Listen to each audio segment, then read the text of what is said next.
Before the desert fully wakes, the bricks are already glowing. City lies here, gridded like thought itself. Its streets were planned when much of the world sprawled. Water once whispered beneath these walls in covered channels. Doors opened to bathrooms, wells, courtyards, and careful order. Then the footsteps thinned and the city emptied. No conqueror left a clear signature in the dust. No king's boast explains why this place fell silent. Only brick, silt, and riddles remain under the sin sun. To understand its vanishing, we have to walk inside. We arrive at dawn, heat already gathers, the ancient name is lost.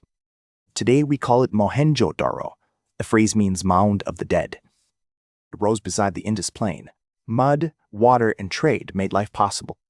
By about 2600 BCE, it was thriving. By 1900 BCE, it was fading. The surviving ruins cover vast ground. Only part is excavated. Much still sleeps below. Straight streets cut the city. Lanes met at right angles. Order shaped the view. Blocks of housing repeated across the plain. Planning here was deliberate, not accidental. The western mound stood higher. Public buildings gathered there. Authority watched from brick terraces. Below stretched the lower town. Families lived, cooked, traded, and argued there. These were not fragile huts. Many homes used big brick. Some rose 2 stories. Doors often turned inward. Private life mattered. Courtyards caught air and light. Small bathing areas appear again and again. Clean water was routine here, not luxury. Wells punctuated neighborhoods like punctuation marks. Some houses drew water steps from their rooms. Wastewater did not simply spread outside. Drains carried it away. Covers sealed the channels. In many ancient cities, filth ruled. Here, engineering pushed back. That difference still startles archaeologists. Brick sizes followed shared standards. Builders were coordinating across neighborhoods. Someone enforced consistency. Weights were standardized too. Trade needs trust. Precision leaves a cultural fingerprint. And trade reached far beyond these streets. Indus goods traveled toward Mesopotamia. Distant worlds touched. Carnelian beads glowed red in sunlight. Shell, copper, and faience passed through skilled hands. Cotton may have brushed skin here. Bullock carts creaked nearby. Kilns smoked on the edge. Nothing feels improvised. Even silence seems planned. That is part of the mystery. Who designed this place so carefully? Who settled disputes? The ruins do not answer plainly. There are no towering royal tombs. No giant victory carvings survive. Power wore a quieter face. One famous sculpture shows a bearded man. Another shows a bronze dancing girl. Neither explains the city. We meet them in fragments. A gaze of stone, a posture of confidence. The great bath waits on the high mound. Bitumen sealed its bricks. Steps descend into stillness. Scholars usually link it to ritual. Water can purify, unite, and display order. The pool suggests all 3. Around it stood rooms and courts. Ceremonies may have unfolded nearby, but certainty stops there. That is Mohenjo-daro's power. It feels intimate, yet its deepest meanings stay just beyond reach. Listen closely, and a morning returns. Sandals scrape. Water slushes. A goat complains behind a wall. A woman grinds grain in shade. A child carries a jar. Smoke lifts from breakfast fires. Merchants unwrap goods on woven mats. Potters inspect drying clay. Beat makers lean toward tiny drills. Somewhere a seal is pressed into wet clay. Somewhere a ledger is remembered, not read aloud. Because the script still resists us. Its signs survive. Their voices do not. Hundreds of symbols appear on seals. They are short, compressed, stubborn. No bilingual key has surfaced. So the city speaks in materials. Brick, drain, bead, ash. Its grammar is physical. That makes every detail matter. A doorway's angle, a drain's slope, a broken pot's location.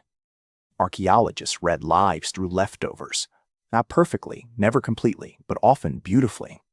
The houses were unequal in size, yet the city feels broadly shared. Infrastructure reached many residents.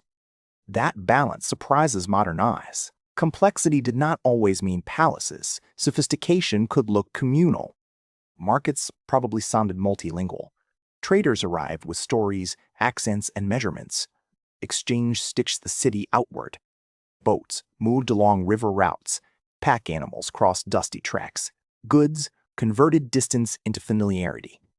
The Indus world was enormous. Mohenjo-daro was one major center.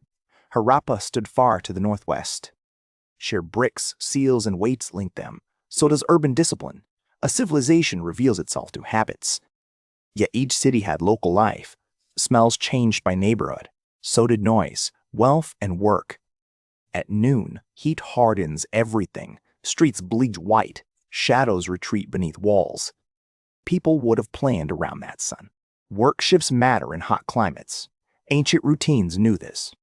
Water storage becomes more than convenience. It becomes resilience. In riverlands, survival follows management. And the Indus could give generously.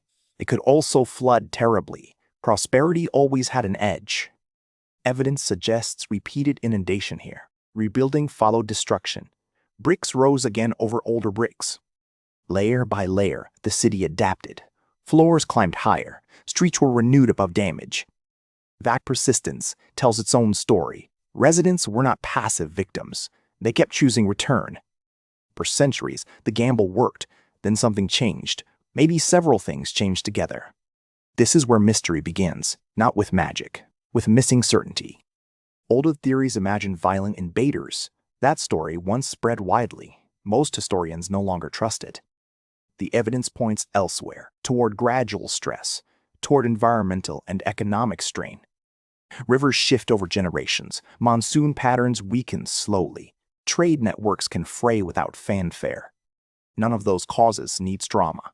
Together, they can empty cities. Quiet failures are still catastrophic. Imagine wells turning unreliable. Imagine fields yielding less. Imagine merchants no longer arriving on time. A great city need not burn. It can thin out, room by room. Would you last one summer here? Tell me below. Be honest. Would the order comfort you, or the heat defeat you? I want to know. Now stay with the mystery. The strangest clue is gradual disappearance, not sudden ruin. By the late Indus period, cracks appear. Urban systems loosen. The old scale becomes harder to maintain. Some neighborhoods were rebuilt differently.